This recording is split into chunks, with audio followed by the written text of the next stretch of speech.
Hi, my name is Carolyn and I'm a naturopath in Thornbury, and my website is carolynhall.com.au.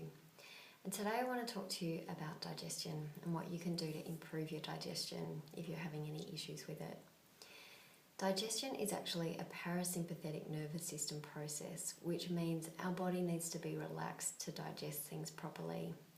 When we're stressed, when we're on the run, when we've only got 10 minutes to eat our lunch, when we eat standing up, even when we're emotional, when we're angry about something or we're upset about something, we can't actually digest our food very well.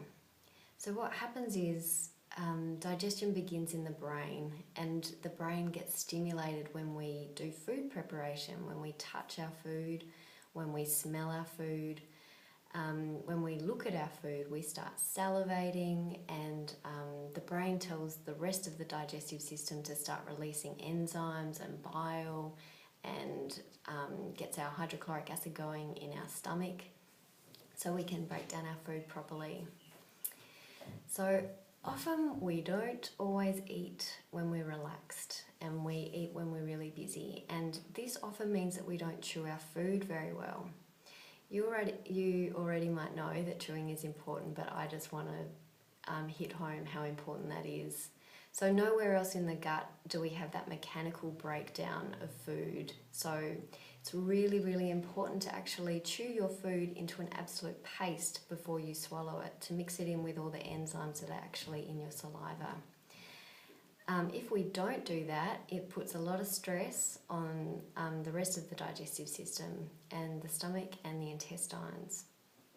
If we don't break our food down properly and it gets further down, what actually happens is it sits lower down in the gut, and it just sits there, and it can ferment, and it can create bloating. We can get gassy and windy, we can get pain and cramps, and it can be really uncomfortable.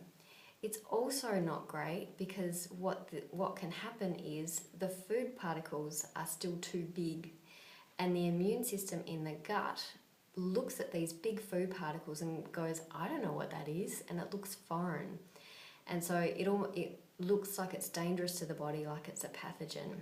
And what happens is we have an immune response against that food because the gut makes antibodies against those foods. And this is actually how food intolerances begin. When we don't digest our food properly, and it looks foreign lower down to the immune system, and so the immune system creates a antibody response against those foods. That can actually can trigger inflammation in other parts of the body depending on where you're vulnerable. So for some people that's in their skin, and their eczema might flare up. For some people that's in their joints and they get joint pain. For some people they get headaches. For some people they actually experience feeling low and feel depressed. So everyone responds to food intolerances differently. So a few things you can do to avoid that big situation is to actually be really mindful when you eat, spend time with your food and engage with your food. To chew really, really well.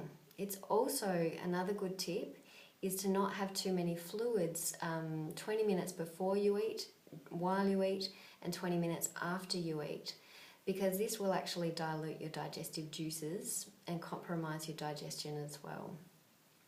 There are actually some really beautiful herbs that you can take before you eat to actually stimulate your digestive system, to get things going.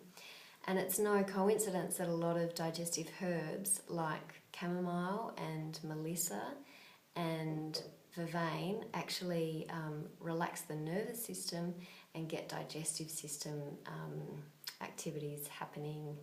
So herbal medicine plays a big role in relaxing the nervous system and getting digestive function better as well, to reduce things like bloating and pain and gas and irregularity of bowels as well.